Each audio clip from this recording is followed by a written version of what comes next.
We're live. We're back. Hold on. I gotta just go live over here too. There we go. All right. All right. Welcome, everyone. Come on in, have a seat, get comfortable. We've got a very special up show for you, a brand new series of talks, conversations called simply Night Talk. I'm your host, Gabriel Biederman. I'm one of the co-founders of National Parks at Night and have been fascinated with all the things we can capture under the night skies for over 25 years. Over the next few months, we're going to have more of these night talks with our kindred night spirits. Many of them are speakers at our upcoming Nightscaper photo conference. If you're passionate about night photography, you should join us and other like minded human beings at our annual in person Nightscaper photo conference. It's going to be this September 26th to the 29th in the dark skies of Kanab, Utah. Early bird tickets, as well as replay only tickets, if you can't physically be there, are available now. Click in the link above. Just a few fun facts about the Nightscaper Conference. For those of you who anyone here been there, raise your hand, give a little shout out. But we're going to have over 15 presenters, 35 classes, a wonderful welcome dinner and group lunches each day. There'll be a vibrant vendor hall. Canon's giving away free 18 by 24 prints on Red River metallic paper. It's beautiful. There's photo shoots, organized photo shoots every night, and so much inspiration, instruction, and fun. Plus, you'll get 1 year of replays for all of the classes. So I know we'll be running a couple tracks at once. If you won't be able to attend all of them, but you can watch them all at your leisure. There's also, as usual, tons of giveaways and product experts, camaraderie, community, and a stellar glow-in-the-dark conference t-shirt. Now, you might say, I'm wearing the exclusive sweatshirt as well. So let's take a look. We got a bunch of people coming in. Welcome, welcome, welcome. So as you might have heard, tonight's guest is the original Nightscaper himself, Royce Bair. Royce has been an inspiration for so many of us out there. He kickstarted the Nightscaper community, showcasing work from night photographers all over the world. This culminated into the first ever Nightscaper conference, which Royce started in 2019 in Moab. National Parks at Night is honored to continue to carry the torch for the Nightscaper Photo Conference and look forward to many more years under the stars. So let's take a moment now. Let's drop some hearts, give some waves, whatever you can do, and we'll give a warm welcome to Royce Bair. Hey, we're live. We're live. Hey, it's good to see you, Gabe. Nice to be here. Well, it's so good to have you back. I know we've done a couple of these conversations, but I'm really, really excited for this one. We've got a nice new format. We're going to dig in deep, get to know you a little bit better, but also we have now the ability to share images as well, and you'll be able to talk about some of those images and the techniques around them. So that's super fun. Really looking forward to this. I'm looking forward to it too.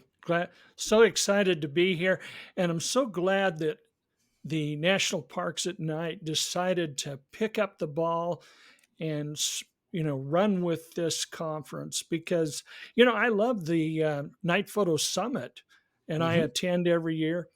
You even let me speak occasionally, but there's something about this in-person camaraderie that we have at the Nightscaper conference. It's totally different. So Thanks for carrying the torch. Thank you. It was wonderful.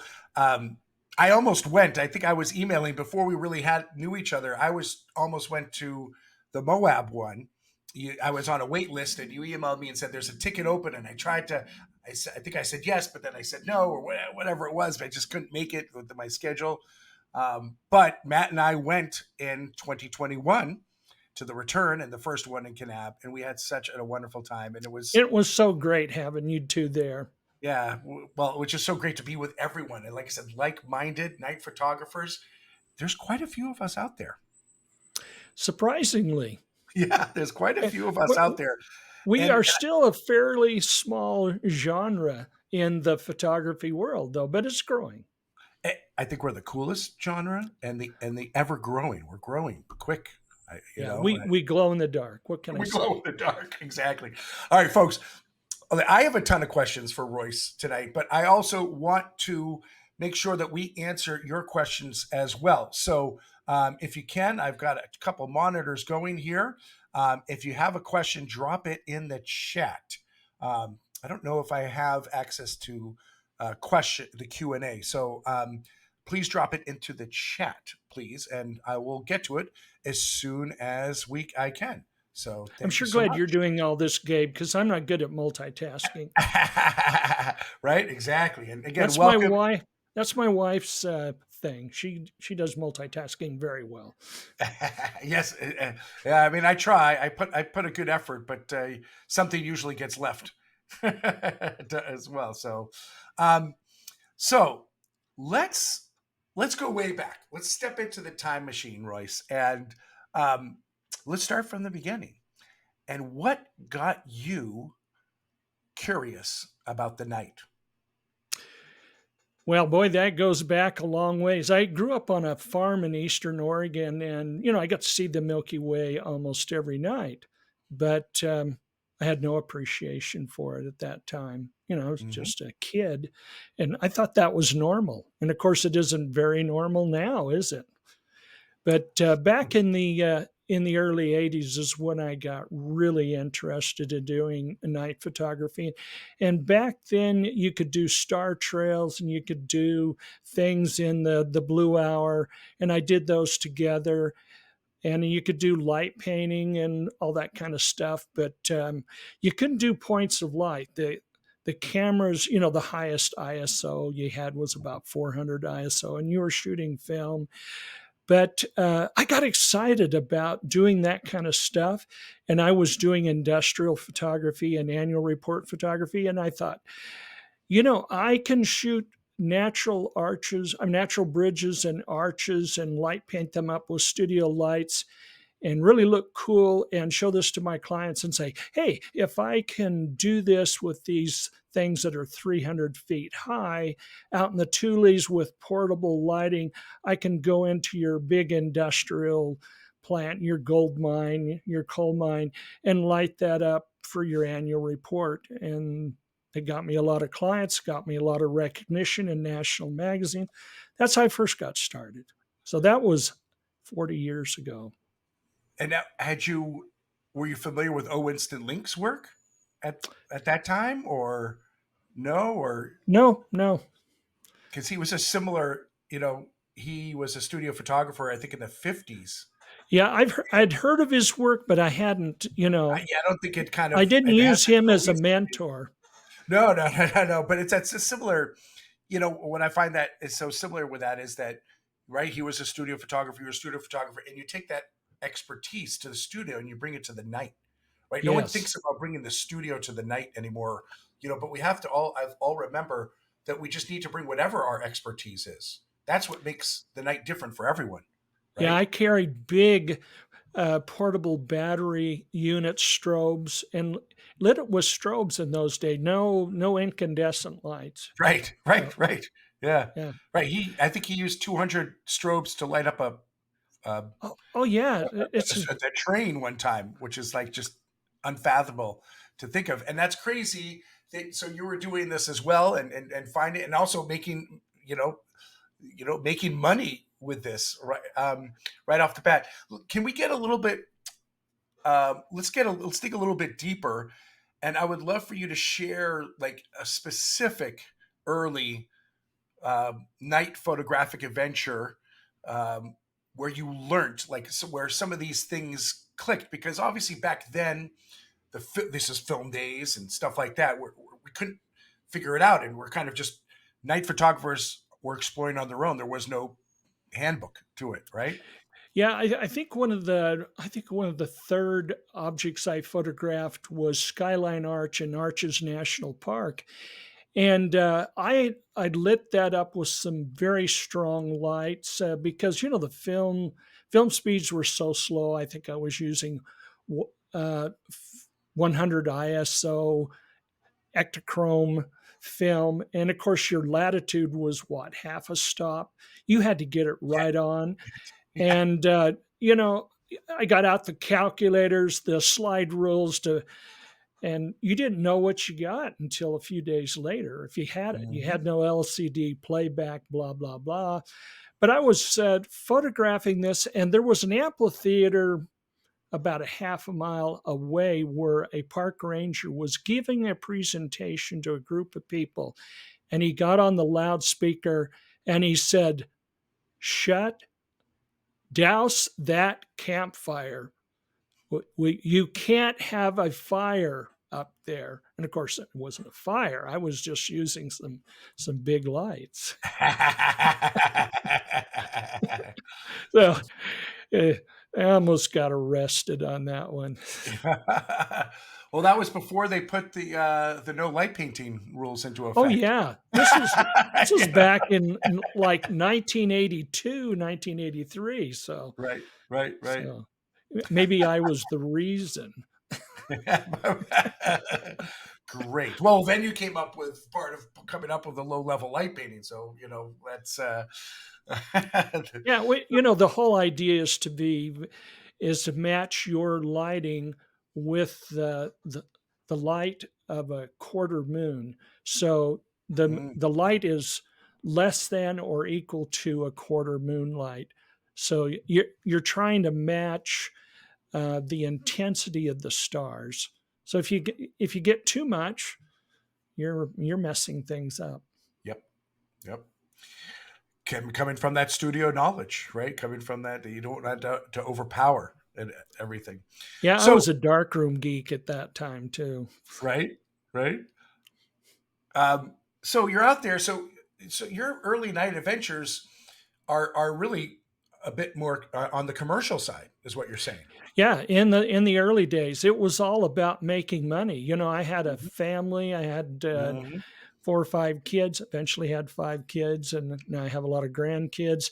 And I was trying to put food on the table, pay the bills, and get their college fund. So So when did the term like Nightscaper and the sort of the shift from doing sort of commercial work to then really looking at, hey, there's a lot going on under the stars. I'm learning a lot about this, studying this, and I want to start sharing that. When did that sort of Nightscaper movement yeah, happen? well, It started 82 ish, right? yeah. So the things as they are today really started happening about 2009 for me. Canon introduced in 2008 the Canon 5D Mark II. Now, Mm-hmm. if you remember that, and Mm-hmm. it was capable of doing some great night photography and video. Mm-hmm. And so that really inspired me. I went out and shot, and I started a blog in 2009 called Into the Night Photography, and started featuring my work and the work of other nightscapers. And I called it nightscape photography at that Mm-hmm. time. It's astro landscape photography.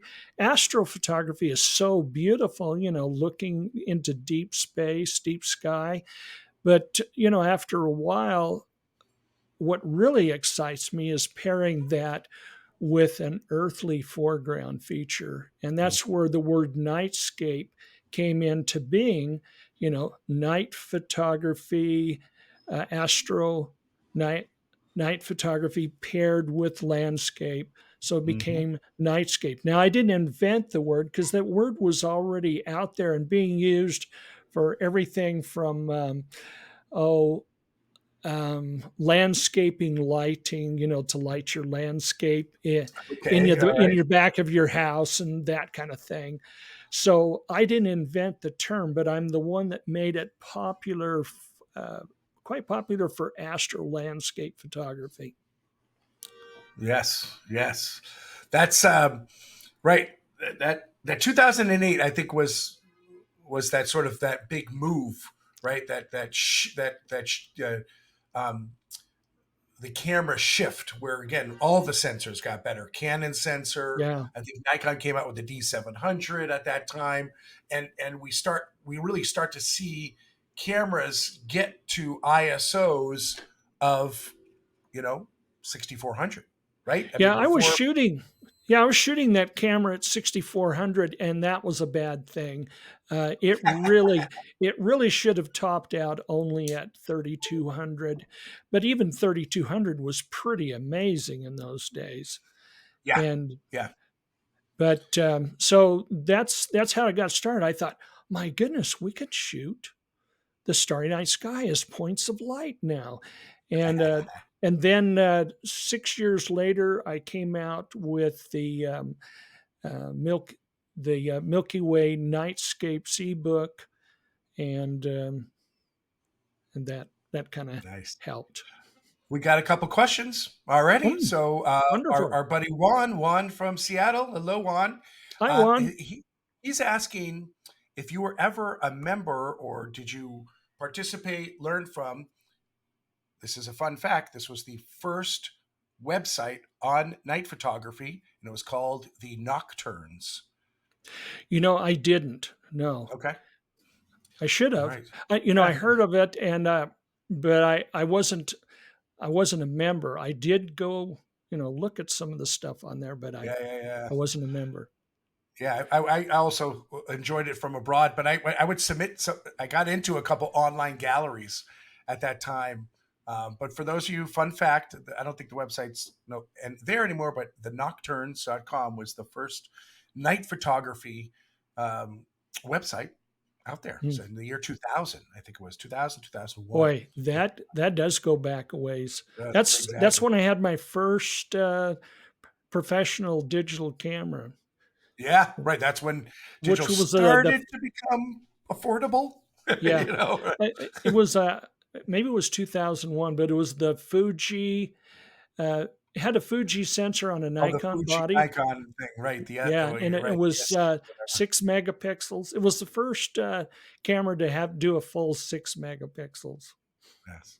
Imagine that, right? Well, the golden age we live in now. Yeah.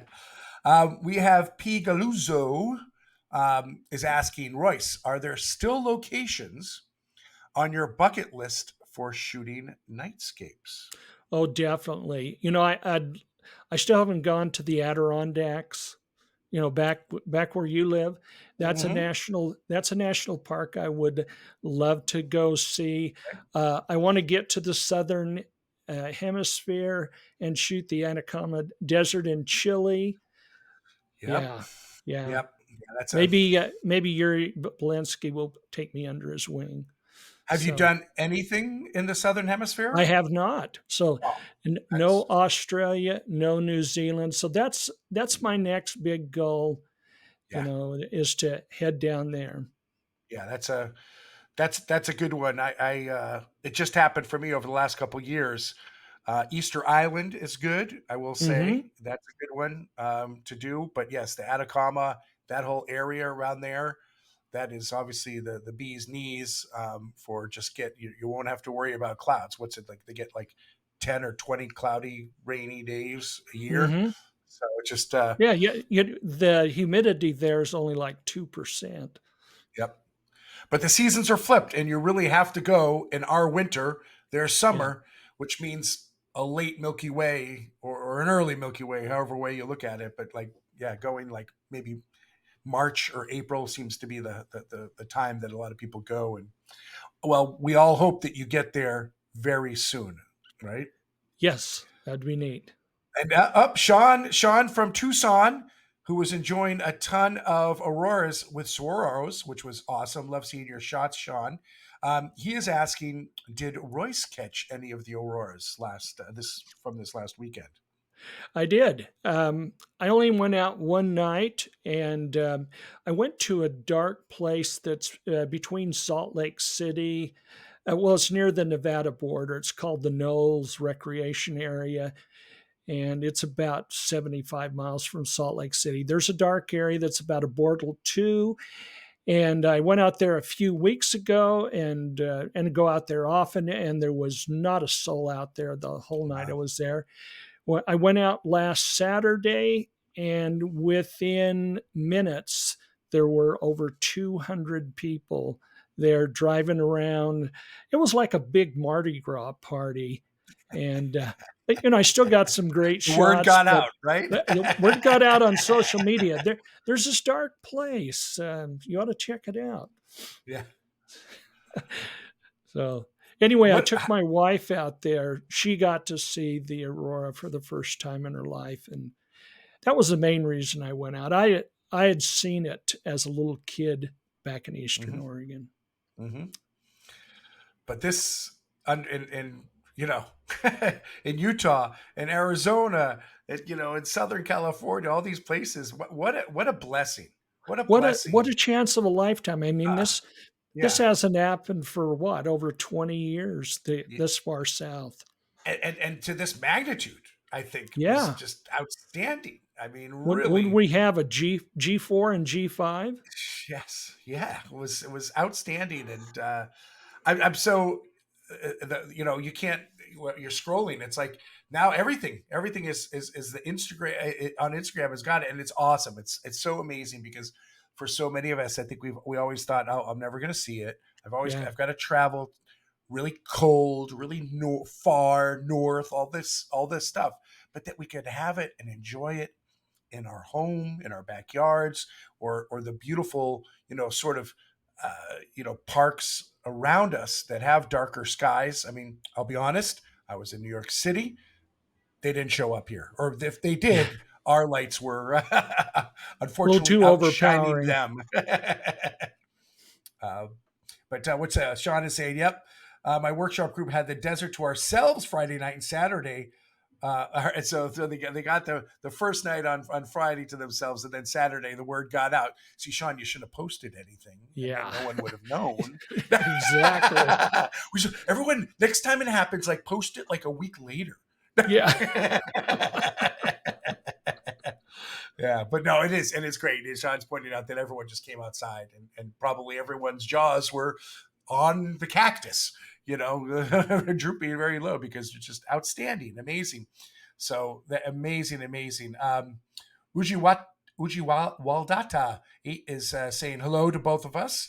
Hello, and caught it from. He said he caught it from Montauk. Went to shoot the Milky Way, but got lucky with the Lady Aurora. So and that's it's amazing. It's amazing. Montauk There are too, right? several people that have posted images where half the image is aurora and half of it's Milky Way. Some of them are pretty amazing. Yeah, I mean, really, to get the compositions um, to places that we're perhaps maybe familiar with, and we go to, and you're like, I've got this shot, I've done this shot, but I go back because I know the area. But then to add Aurora to it, Hmm. just phenomenal, phenomenal. So, um, and Wandering Lens Photos, we had a great view of the northern clouds and rain. I'm sorry to hear that. Yeah, but been there, done that one. exactly, exactly. Um, all right, so let's continue on about. So, all right, you didn't invent the word Nightscaper, but you've really elevated the word. Let's just say that. So after that, how did this? You were sharing stuff, um, but then how did the Nightscaper community come to be and grow? If you can walk us through sort of that early scaper history. You bet. So in 2016, I started an Instagram channel, which is Royce Bair Photo.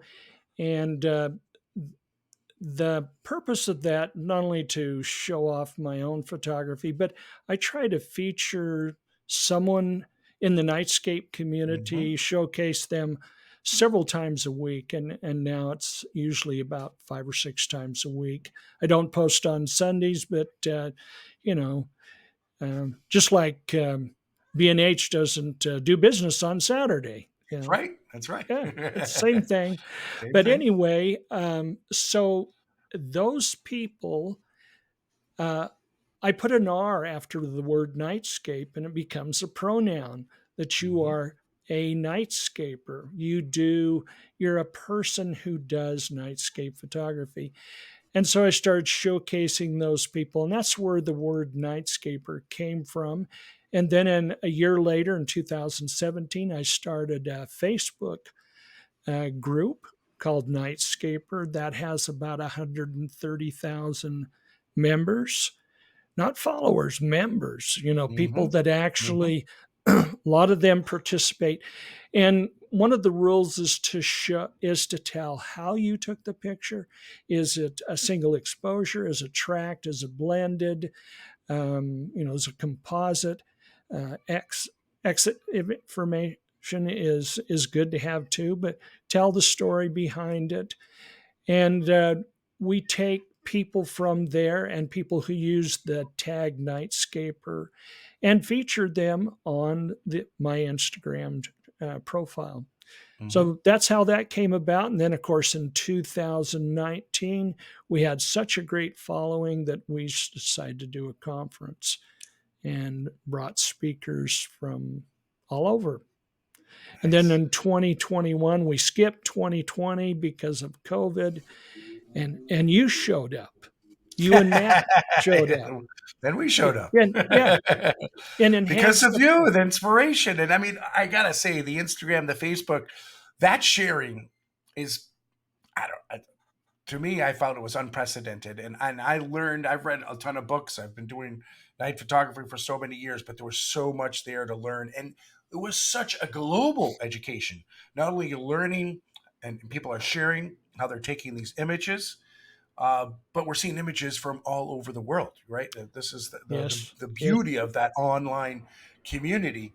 And I hope folks, if you are not submitting to it, you should. It's quite easy to do, as Royce explained. Just need to do the tags, but also share all your information with how you caught the shot, yeah. right? The So, whole idea is, I put up what is called a Nightscaper Cool Award for those people who do great nightscape photography, but don't share all the information on how they took the picture.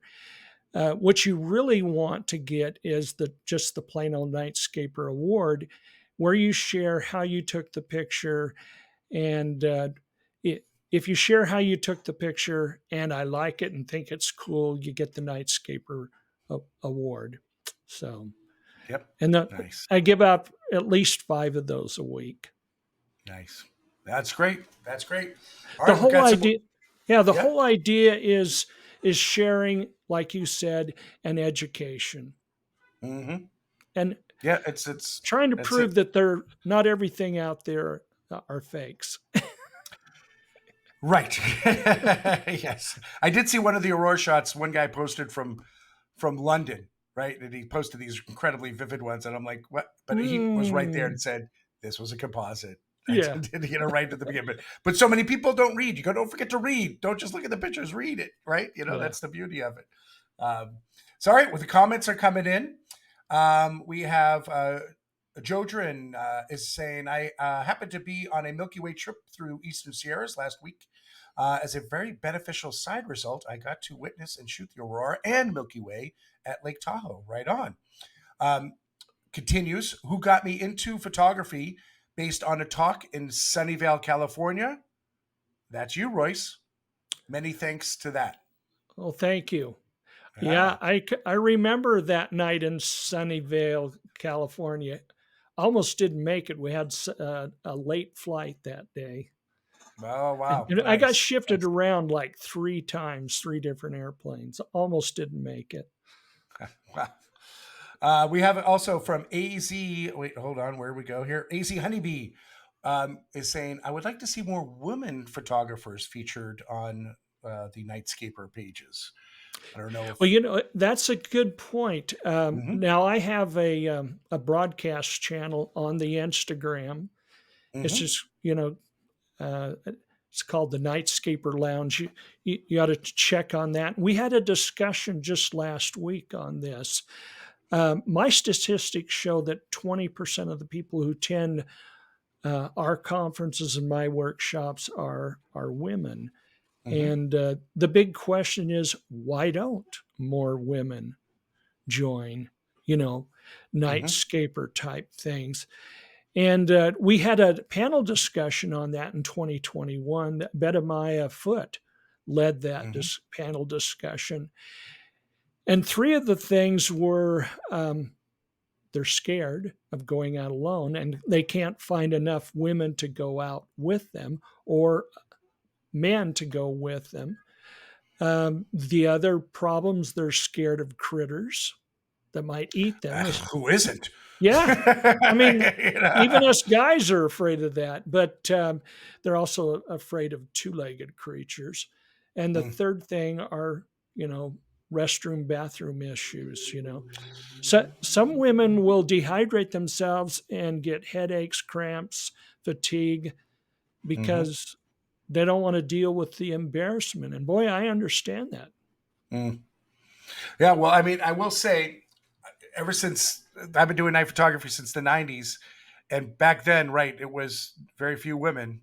But what you see now, I think at a lot of our workshops, it's actually 70% women on our workshops, and you'll see the speakers at both Night Photo Summit and and Nightscaper are pretty much half women. So Isn't that wonderful? we're definitely embracing it, and we try to give women a platform. Obviously, everyone's visions is different. Everyone's heart is different. Everyone's eyes are different. So well, make good work, and we'll get you out there for sure. look at So, Jess Santos, you know, yep, Miss yep. Bess. Uh, love her work. I love Shelby Diamond Star. You know, Yep. Mary Beth. Juan, we had Jessica Rojas speak at Night Photo Summit. We're trying. We're trying. um, we have a question from Bruce Herwig. And do you have a favorite headlamp? I do. My Okay. favorite is and you can go on my Nightscaper Lounge broadcast channel and see a discussion on that. That is the Okay. Petzl, Okay. the Petzl Actic Core, and it runs about $75, so it's a little expensive, but it's a rechargeable lithium. The beautiful thing about it, it has, besides a red, it has a 7 lumen light. They call it the incognito. And for most parts, it saves your night vision without having to go to red. I hate red. I Um, got. Yes. yeah. Thank you. Thank you. No red lights. Yeah. Why don't we? Why do we not like red lights? Why do this is our battle with astronomers everywhere? Well, the red light does save your night vision, but if you get red light in your photographs, it's almost impossible Yeah, to take out. yeah, you can't. And It bleeds everywhere. Right. yeah, the incognito on that Petzl is only 7 lumens. And then you click and go to 100 lumens for your trail stuff if you want. But Yep. 90% of the time, I just use the 7 lumens. I mean, it lasts for Yeah. 165 hours. Totally. Totally. I have Low one power that white light. Yeah, I Yes. have one that I've had for 6 years. Alan Wallace, before he passed away, had Hmm. used his for 5 years, 5 or 6 years as well. And we're both a great believer in that. Yep. Yeah. The it's also the red light when you hike, especially in Utah or anywhere there's red rock.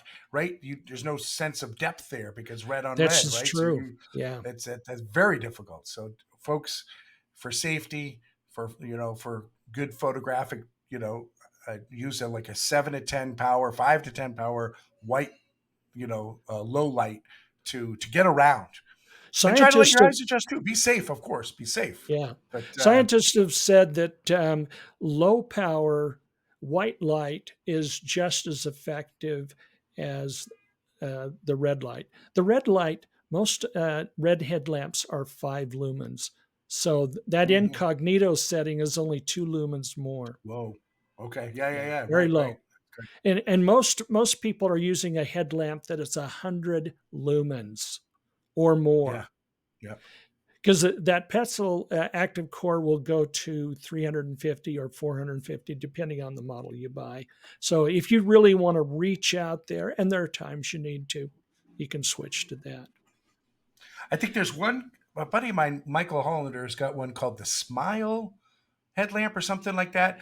Because here's the other annoying thing with any color headlamp is that you will always shine it in someone else's face because you forget that it's on, and you go and turn to them and they're like, "Ah, so whatever, 5 lumens or whatever it is."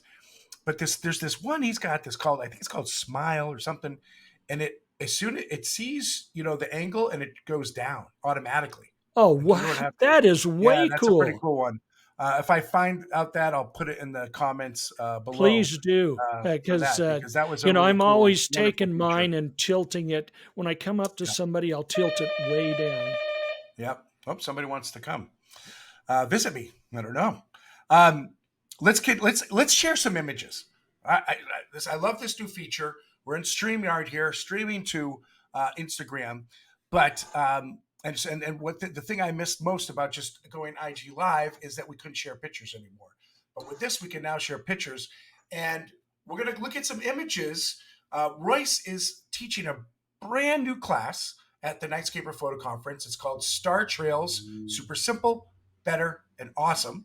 And we want to look at some of these Star Trail images that you have and walk us through the stories behind these shots. So let's go. Let's share some photos. All Great. right. So this is, I believe, this is the south window in Arches, and the you've got a crescent moon shining during that Mm-hmm. exposure, and there's a little backlighting through the arch with low level lighting. That is a 1 hour exposure using a single 1 hour exposure instead of normally taking, you know, hundreds of 30-second shots and stitching them together with star stacks. That's just one single exposure using a technique that's in my ebook, with long exposure noise reduction. So you take one shot and then the camera goes and takes a black exposure, looks for all the noise, and then compares the two, and then takes the noise and dead pixels out of the original exposure. So the camera is really incapacitated for 2 hours. Yes. Yes. So Yes. you've got to realize that. So if you plan on shooting some other shots right away, you better have a second camera, or you do this is your last shot. You stick it Yeah. in the camera bag and go home. Yep. So, but that is a very unique way to get star trail shots without having to do post processing. So it's Mm-hmm. very simple, Mm-hmm. Mm-hmm. very simple. Yep. Okay. Nice. That and So beautifully that's lit just as one. well. Thank you. A- So, And so and I don't see any airplanes. What happened to the airplanes? uh, well, there were two airplanes, and I spotted those out.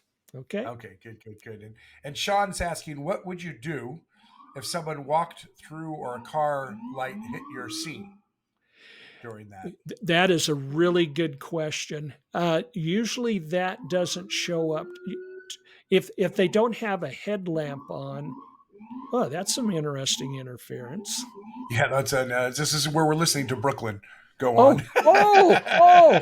So if somebody walks through the picture, as long as their headlamp is not strong and looking directly into the camera, if Mm-hmm. they're uh, if they're shining their light onto the foreground and walking through, it never shows up because it's only a portion of that 1 hour or half hour exposure. Right. So no problem whatsoever. But if someone Okay. does, I would maybe consider stopping and starting again, right? Well, 'Cause- I wouldn't worry about it. yeah.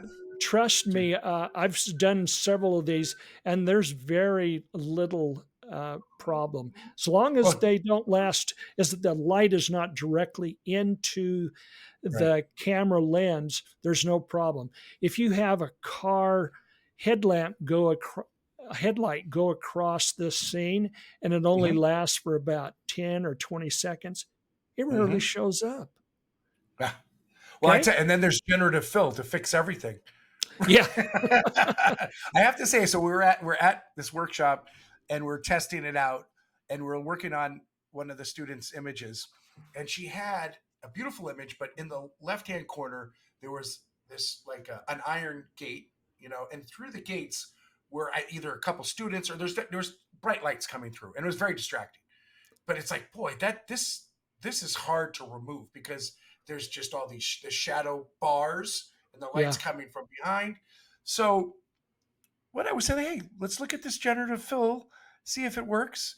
So we selected around the whole area, and we basically said remove the highlights that are coming up through the rails, the railing, whatever rails. You have to be very specific with what you said. And within 20 seconds, boom, done. Perfect. That is Now, so that isn't cool. always the case, but this can be a life saving thing if someone does walk through your single star trail or kind of stuff like that. There are easy fixes when you stack, but for this thing, generative fill is getting better, and the more we use it, it's just going to get even better. So, all right, let's look at the next image. All right, what do we got going on here? We've got a Milky Way and a Silky Way shot. Yeah. So we got Milky Way as points of light and then star trails on the right. So the image on the left is a 25-second exposure as points of Okay. light. And then the image on the right is the same thing using that long exposure noise reduction technique. That is Mm-hmm. only a 30-minute shot. The further away you get from the Polaris, the more movement you've got. So you've got the core of the Milky Way is down below that Mm-hmm. uh, bristlecone pine, uh, but it's still pretty far away from the Polaris, which is just to the right, top Mm-hmm. right. Mm-hmm. So that's only 30 minutes. So So pretty that's cool another what you can do. single 30-minute exposure. Yeah. So the Nice. formula, which is in my ebook and which I'll explain again, is ISO 125 to 160. So Mm-hmm. set your camera to that ISO, set your f stop to f4, Mm-hmm. and go 30 minutes with long exposure noise reduction Mm-hmm. on. Yep. Okay. If you want to go for an hour, same thing, ISO 125 to 160, but you drop your f stop down to f5.6 from f4 to f5.6 and go an hour. If you want to go 2 hours, you go f8. Two Yep. hours is about the longest you want to go with this technique. Yep. Okay. Yep. Yep. And again, remember your camera is going to be on lockdown mode for twice the amount of time that you Exactly. set it for. So have that second rig or have that be the last shot before you go home. That's right. Right. And When you you want back to it up, keep. don't turn it off. Right. Let Yes, it keep doing don't its turn it off or you're going to magic. destroy everything. And make sure, if you're going to go 1 or 2 hours, which is really 2 to 4 hours, that you have a fresh battery. Hmm. So, Hmm. yeah, you want Yep. to start with a fresh battery, especially on the 2 hour one, Yep. because that's a total of 4 hours. Okay. Awesome. All right. And Let's you look at the want to next one. Yep. test that to make sure it will really work. And when you do walk away from your shot, you can put your camera back in the bag. You can hike back, put your camera bag in the car, put it in the way back, and don't if you've got the heater on, make sure it's in the back and insulated in that pack because the processing of that 30-minute, hour, or 2 hour processing has to be the same environment that you shot the image. Does that Hmm. make sense? Yep. Okay. We got what should be your favorite question so far tonight. Dan Gallagher Photography is asking, how do we get that ebook? And Okay. I'm ready to type it. I'm ready to type it. You tell me. We'll go to, I think, 2 slides later, it'll show that, and I'll Oh, answer two that. slides up. Okay? Okay. All right. Good. All right. So stay tuned. Buckle up, Dan. Buckle up. All right. Here we go. Next shot. Okay, Okay. What do we got going on here? this is Mexican. This is over Mexican Hat down by the Arizona Utah border. The image on the left is a 1 hour exposure using that same technique. And the image on the right is where I've done some additional post processing. And I'll explain in the conference how I do that. Yeah. See how it Right. makes the arcs longer and smooths things out. Yeah. Yeah. Um, That's the one we're seeing trending a lot more. The one on the very right. trendy. That's I'll smooth. Yep. teach you how to do that in the conference. Okay. All right. All right. You have to Okay. come to the conference. Okay. Now, this is I a better shot. come. This is a shot that I did on film just recently, and we're going to talk about that as another fourth. It's a fourth technique on using film, and this is underexposed. It's not looking too good as it should, because I'm just starting to work with this. There's an old thing that happens with film on super long exposures. It's called reciprocity failure. Do you remember that back from the old Oh days? boy, yeah, we had our first band was called the Reciprocity Failures. That is cool. So anytime you can basically, let's say if you do say if you want to go 20-second exposure with most film, you do an exponent Mhm. of 1.3 exponent times that exposure. So let's say 20 seconds means you would have to really go 49 seconds. Yeah, You have to get it's out your calculator to crazy do math, this. right? Yep. Yeah. And each film's So different. Each film yeah, is different. it's so different. Well, you can't do that really with Star Trail. So if you're going to do a 3 hour Star Trail, well, I figured the other day, let's say you did a 1 hour Star Trail, which is 3,600 seconds. Well, the exponent calculation of that is that you'd have to do 42,000 seconds. Well, that's kind of defeating the purpose. Well, that equates to 3.5 stops. So you're going to have to increase it, go to a higher speed film, or you're going to have to open up more. Right. So Right. there's the problem with film. Once you get past that problem, though, film is so cool because you don't have to worry about noise buildup. No There's noise. reciprocity No failure, noise. No but no long noise. exposure noise in film. You Yeah, just the got to nail that images. exposure.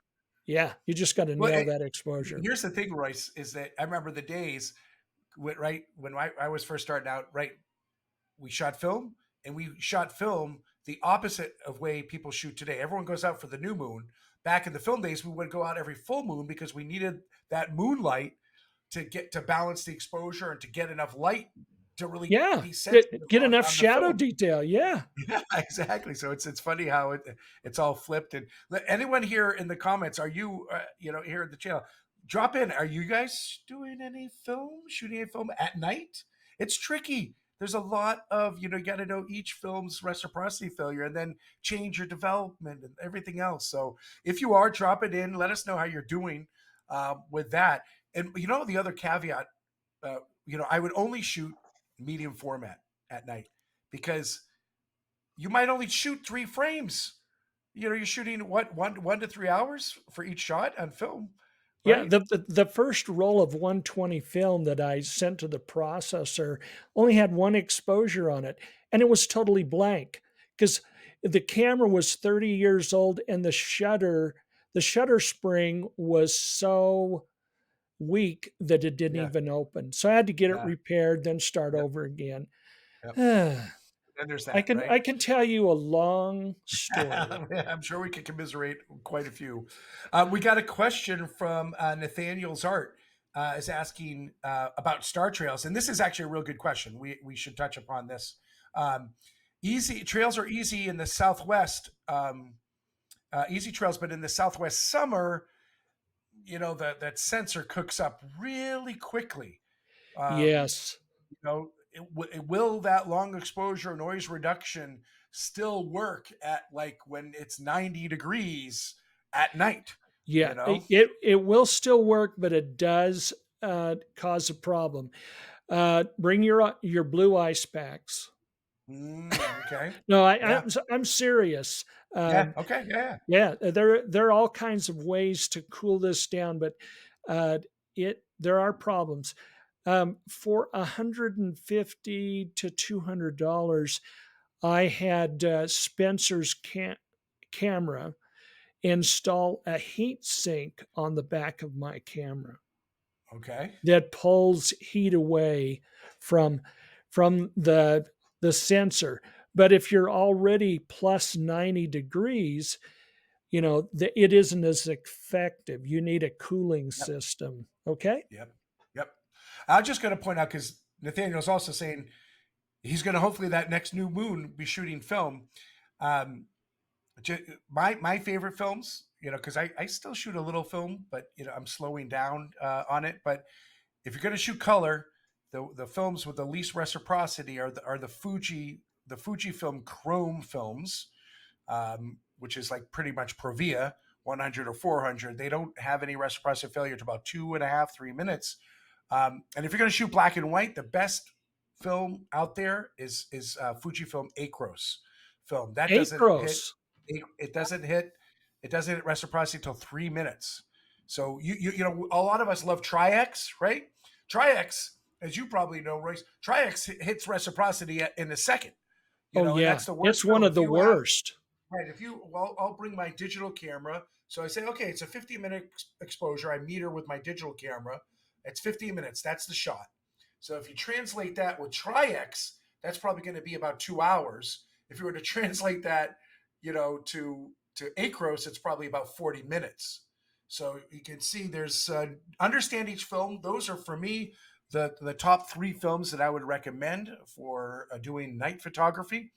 And there are some good books. Both my book and Lance's book had some breakdowns of not only development time but best films out there back when film was relevant. Maybe we should need to. I was going to take it out of the next edition, but I guess it needs to come back. And Well, Debbie I Wolf tell you, is there's a yep, big resurge in there is. film. Yeah. People like retro, and they like it because it's honest and true. Yes. Yeah. And it has that nostalgic sort of Hmm. look and color. Each film is a little different. It's nice. And it's about the process. If you like the process, the film is going to put you more in the process. Debbie Wolf's commenting that she started with film era as a pro in 1978. Love long exposure night photography. So you're doing some film night photography back then too. Awesome, love it. Um, all right, so wait. Okay, we have the last image here. Okay, and So here's in the answer, information. yeah. So these are two shots that I did just last week in the Grand Staircase Escalante. The image on the right is Sunset Arch, that some of you may know. It's a 47-mile dirt road adventure followed by almost a 1.5 mile each way, and that's a shot at 1 o'clock in the morning with the core of the Milky Way. That's a typical view. That arch is only about 5 feet high underneath that, 5 or 6 feet high underneath it. But that's the typical standard view. The image on the left is what I call Dragon Arch. That is the same arch, but going from that right side and looking more northeast, and you see the Cygnus area, see all those beautiful Mhm. nebula, and then the beautiful air glow. That was taken just 1 hour later, and then I've changed the lights to give it more texture. But roycebair.com is my blog, where you're and you should see some links there for my new ebook. Also, Royce Bair Photo, my Instagram feed. There are links in there to my ebook as well. Okay, my new ebook. And what is so cool about the new ebook that just came out is that I have 33 guest artists that are experts in areas that I use to help feature new techniques. Because back in 2015, when I did the first ebook, a lot of those techniques were not around. Yeah. No, it's great. I just got the book last night, Royce, and really enjoyed Oh, thumbing through it, and really again, you showcasing so many different artists and their visions and their techniques. Really, really wonderful ebook. So, folks, if you haven't got the book, definitely take advantage of it. Follow those links, and yeah, and learn and get inspired. So, um, so speaking of inspiration, can you name? I know you showcase a lot of people, but who really, when you think of night photographers, who's been an inspiration to you? well, there are a lot of people. Let me go way back that a person that really inspired me. I was a speaker about 30 years ago for Professional Photographers of America on the circuit for many years. Uh, the Canadian people picked me up, and they actually paid a lot more money to have you speak than my American counterparts. So I love speaking for them. But Yeah, when I nice. went to Edmonton, Alberta, I love that city, by the way. I ran into Kermit Bentrock. Kermit Okay. Bentrock, who was the president of the Canadian Professional Photographers. Hmm. I was so inspired by him. He was ever learning and wanting to learn so much more, white haired, 80 years old, and Wow. still learning and still wanting to learn. I thought, Yep. man, I hope when I get that age, I'm still as excited. And that's what has inspired me probably in the very beginning. And then in the last 4 or 5 years, I think we've all been inspired by Alan Wallace, who passed Hmm. away just recently. Uh, Go through his um, YouTube Yep. channel and look at his videos. He was such a cool Yeah. guy. Yep. I had him. We had him at the 2021 conference. He got sick and couldn't come. A lot of people didn't know that he was suffering from leukemia at that time in Hmm. 2021. And what a great presentation he gave. He's been an inspiration to me. Yeah. He's been an inspiration to so many, and it's so sad. He was going to be one of our keynote speakers, unfortunately, but it's so. And one of the things that I like about him, you're not going to like this because you're trying to sell new camera equipment there at B&H, but but Alan and I have talked for years about, you can do this stuff with a $500 budget, $1,000 budget, or a $1,500 budget, camera and lens. Yeah. Getting Yeah. getting some used equipment. For instance, I both Alan and I used for many years, which is an 11-year-old camera, the Canon 6D, which you can buy for $400 right now, Yeah. Wow. Yeah. used. Wow. On the Wow. Nikon side, the D750, great Classic. camera, Classic. five Classic. or $600. Yep. And then you can get Rokinon lenses. You don't even have to get new ones, Yep. get used ones. And then if you really want to stretch your money, spend $300 for a tracker like the MSM, the Move Shoot Move, the new The Nomad Nomad. The is Nomad. Is he using that? amazing. Yeah. Oh, Yeah. it's much better engineered than the original. Yes. Yes. And so I, you can use clunky lenses and clunky cameras using that $300 tracker and get some amazing pictures. yeah. Yeah. So, although I do want to spend $2,000 plus and get the new Sigma 14 millimeter Oh yeah, f1.4 exactly, as soon as it exactly. comes out for the Canon, so that I can be lazy sometimes and not have to get out my tractor. What can I say? All right, that's it. That's it. All right, so let's ask a couple more questions, and folks, we're going to start to wind things up. So if you have any questions, add them to the chat now. We'll make sure to get to them. But of course, always a popular question is, can you share with us some of your favorite night photography locations? Yes, I can. Well, at the conference, we're going to have a zillion of them. We have the toadstools.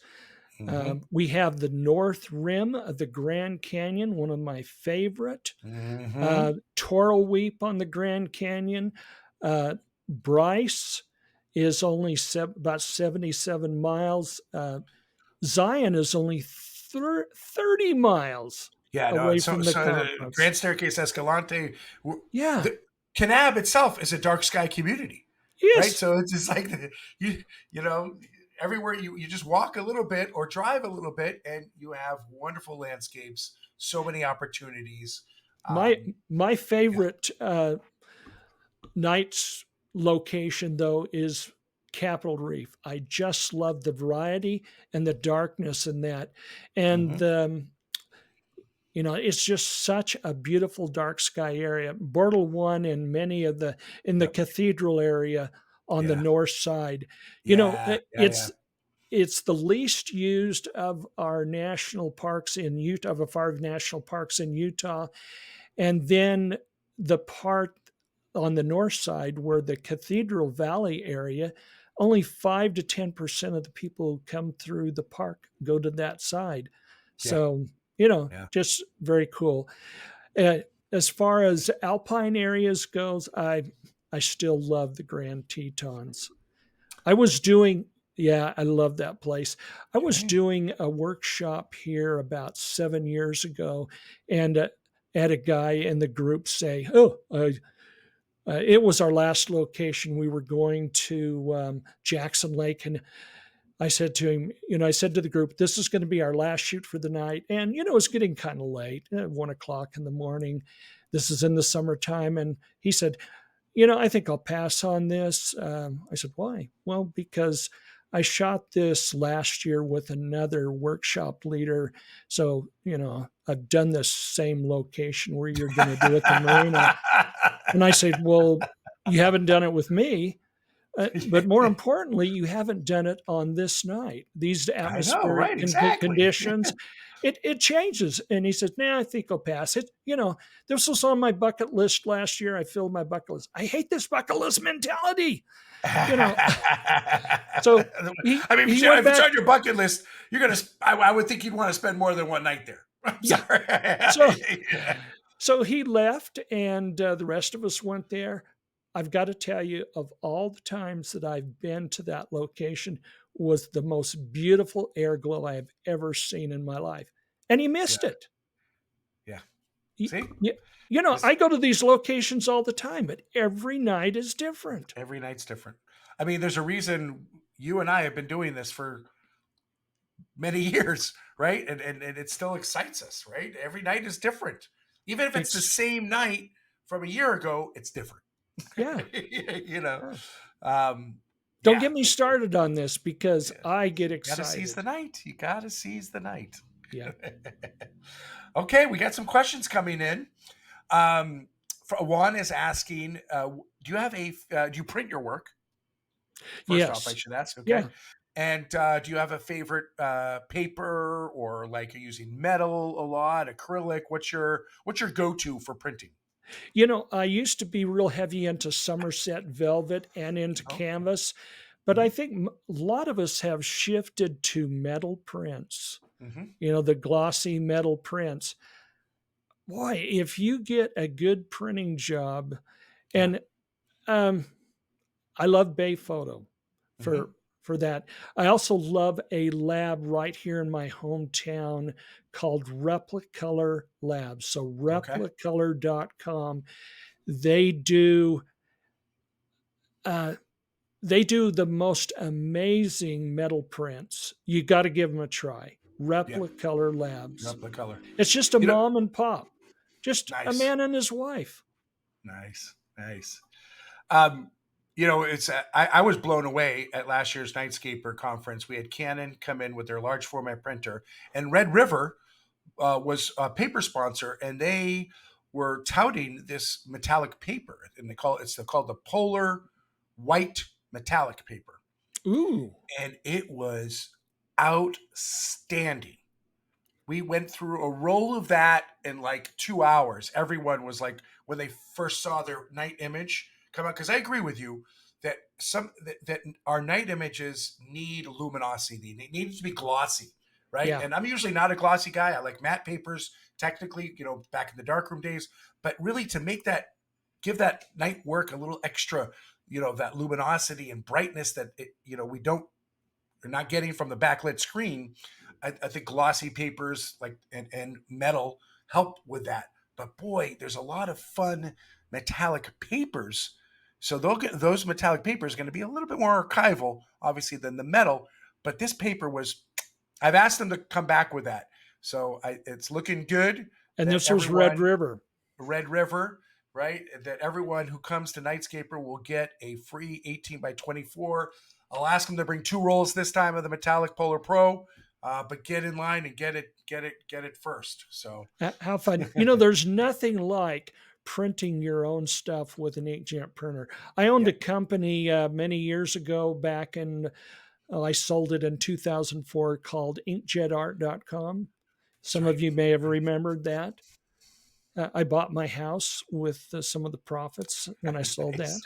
Nice. But anyway, I love printing, and Yeah, I've made some great friendships in the inkjet industry with a lot of those manufacturers and vendors. They're great nice. people. Great. There's a lot of great options out there. A lot of great options. But print from home, definitely use labs because you get all these different substrates that you can kind of play with and everything like Well, that. But printing, celebrate your when you, work. Bottom line, right? Celebrate your yeah, work. and when you print yourself, you notice how hard it is to do nightscape prints because you really have to lighten the image without destroying the highlights. Yeah. You got to open up those shadows. Yep. And that's why I like using Bay Photo and some of these places like Replicolor Labs. They know how to open up those shadows because Yeah. nightscape Yeah. images are dark. They are dark. They are dark. Okay, we got a question from Cindy Brennan. Um, and we haven't talked about this, Cindy, so you did miss out. But what are your current favorite low level light painting light solutions? Well, I use a lot of Loom Cube. I use the little Mm-hmm. Loom Cube mini panel, and that thing is so small. In fact, I've got one right here, which, see, there it is. It's got the little Oh, okay. cover on it. Nice. So that's how big it is. And they only cost like $59, $69, Right, something right, right. like that. Yeah. And Nice. for 90% of my stuff, that's all I need. And I'm usually running it at 1 to 5% intensity. And then, of course, you can vary the color balance. I usually use somewhere around 4,700 degrees Kelvin to match what I'm shooting. Okay. Yep. Nice. And I Nice. use little stands. This stand is one I got on Amazon, really Mm-hmm. lightweight, and it only What's the nano I think stand, right? The yeah, Manfrotto nano stand. I love that yep, stand. yep. Yep. Yep. And actually that one was a Amazon one for $20. This is the nano over here. Look at Okay, that. Oh, and you're so using them to light you right now. yeah, yeah. Well, I'm using it to light the background. Right. So that's Yeah, a cool thing, folks. Right. Just it's getting the light, but then also getting a stand. We could obviously use a tripod, but light stands are a little bit lighter than tripods.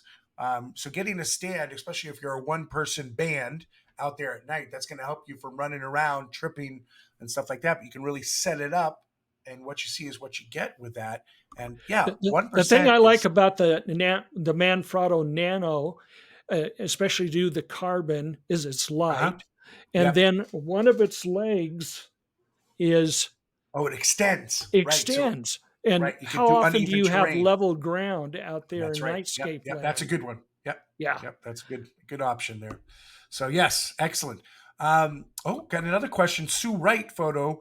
Going back to the printing, are you or what do you use for calibration for your printer monitor?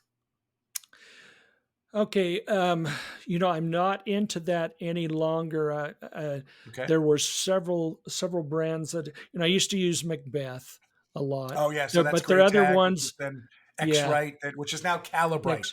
Yeah, Calibrite. used to Yes, be yes, X Calibrite. right, and Yep. man, I paid like $2,000 to $4,000 for my first Well, calibrator. right. And you If you can, want to create your own printer profiles, there's yeah, still that's a high end thing, right? Um, yeah. yeah. Uh, but I'll tell you if you're there are several monitor brands. I can't think of right now, but I'm a Macintosh guy, and 90% of my monitors and screens from Macintosh have been right on the Yeah. calibration. I'm Yep. sorry, guys. Mac is super expensive and overpriced, but it's for dummies like me. But they are, I'll go to calibrate a Mac monitor, even the big Thunderbolt. I'm looking at a Thunderbolt display right now. I mean, it is right on raisins. I've gone and used my X-Rite calibrator, and it is right on, Yeah. right Nice. out of the box. Yeah. Well, out of the box, hopefully it should be. Yeah.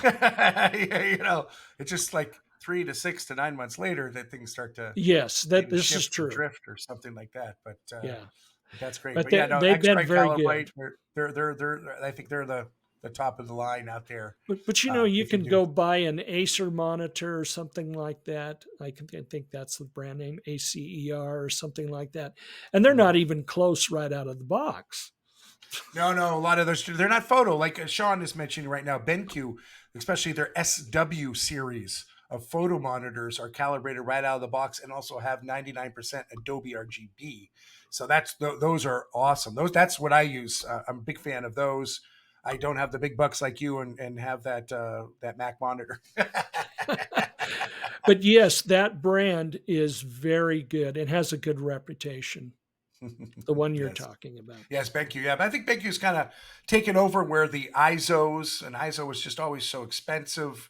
But they've kind of really filled that niche that we have the lower end ones, the ViewSonics and the Acers that kind of take up the commercial space. But if you really need a good photo monitor, you either get I think the higher end Dells if you're a PC, Yes.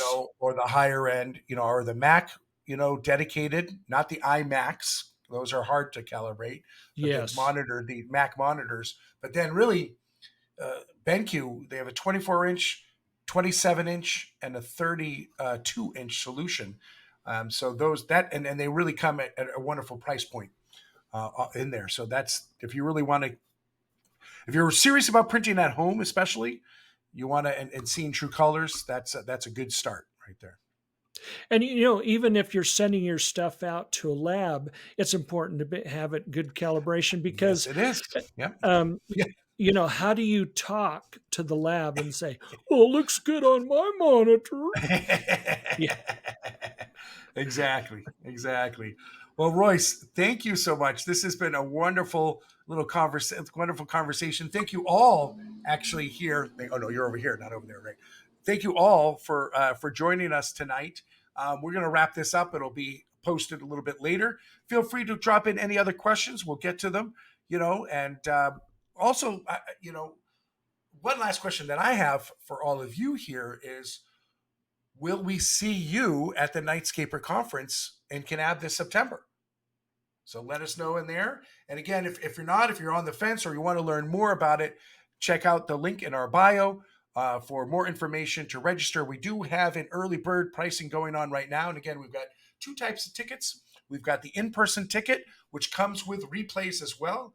Or if you really just don't know what your schedule is like, or you can't make it, we do have a very economical replays only. It's not a live, so it's just going to be replays, and you'll get it about probably a couple weeks after the conference, but it'll be all of the 30 plus classes that you can watch for a year at your leisure. So, but bottom line, so many of you have joined us tonight. You're obviously interested in night photography. You're obviously doing it, and it's so great to just get under that same learning tree with so many like-minded people. And yes, we're going to have some great speakers, but also I learned so much from all the people coming in and just having those conversations. Like I said, we have a group lunch every day, so we can sit with new people and just talk about what they're doing, what they're working on, where they're going, and what they're doing. And it's just so much to learn. And finally, there's just so much to photograph. This is not a sit inside conference. Yes, there's time to sit inside, but everyone is out at night. We've got a sign up board that you can kind of sign up to go out at different locations with different people. People are organizing themselves. Speakers are organizing them. It's a really, really wonderful, And wonderful this thing. is going to be such a great time of year to go do this, because September is still good for the Milky Way, but Mm-hmm. you're not going to be as sleep deprived, because the Milky Way shows up at about 10:30 this time of the year, that time of the year. Right now, it doesn't show up until 1 o'clock in the morning. Right. I know that was the feedback we got, because previous Nightscapers were in May, and people were like, even though we don't start usually until 11 o'clock in the morning, so we, again, we're night minded, you know, but this year, we're shifting to more of a fall time frame, and that way after dinner you get to your location and the Milky Way is up. It's standing tall, proud, and you're ready to shoot for 2 hours or for 4 to 6 hours, whatever you like. But you can hopefully get a little bit of rest and come back in the next day ready to go. So we have a lot of love in the comments. A lot of people we're going to see. A lot of people we're hopefully going to see. One last, I guess, question. Jock is asking how many people on each outing. It all depends. We do have organized like star parties, and those are all welcome, where we'll have telescopes out, and that'll be organized. So that's a bigger group, but most of the other ones are organized and usually 6 to 8 people tops. Maybe getting a little bit bigger. It really is up to whoever's leading it, but there's enough to do that people can break up into many different little groups for it. So the real Debbie Wolf thanks both of us. Appreciate that. And Sue Wright is asking, okay, so this is the final question. Do we put Bay Photo metal or paper profiles into your system as you edit? Are you using like a sort of a soft printing with that? Yeah, you can go online and do that, but I have professional photographers friends who sell their images, and they could just get an account executive who, when their order comes in, they just grab it and print it Yeah, correctly, they do. They and do a really good job. they Yeah, understand what the needs are. So you yeah, have and that's one of the cool things about Bay Photo, and there are other labs that will do the same thing for you. yeah. Yeah, no, it's great. I remember at the beginning was using it. I was doing that to see what was in Gamut, out of Gamut, but then I one time I had to do a quick thing and it came back perfect. So I just kind of continued to test it. And you're right, I don't do it so much. I don't use sort of the printer viewing profile with them, Yeah, because the soft proof. unless it's a really tricky print. If it's like a really dark print, then I would go in there, but usually I just try to have a well exposed and get in the zone, and they really just take it up a notch. So it's much appreciated. Thank you, Bay Photo. Yeah, All right. but Well, again, like I say, there are other labs that you can and there's form a other labs. Yeah, relationship. Yeah. exactly. So again, Royce, thank you so much. Our audience, you've been so interactive. Really appreciate that. And whether you come to Nightscaper or not, that's all. Let's continue this conversation online. We've got a ton more of these planned. A couple. Let me bring up my list. We have a couple more speakers lined up. We're going to have Mike Shaw on June 4th. Katrina Brown, the redheaded Katrina, she'll be on June 11th. And then Alyssa Pagan, she does a lot of the post processing work for the Webb telescope. She'll be on Mm. July 18th. So those are who I've got signed up so far, but more to follow, more to come. I'm going to drop a link for where you can kind of see our list of them. But we hope to see you back at another one of our night talks soon.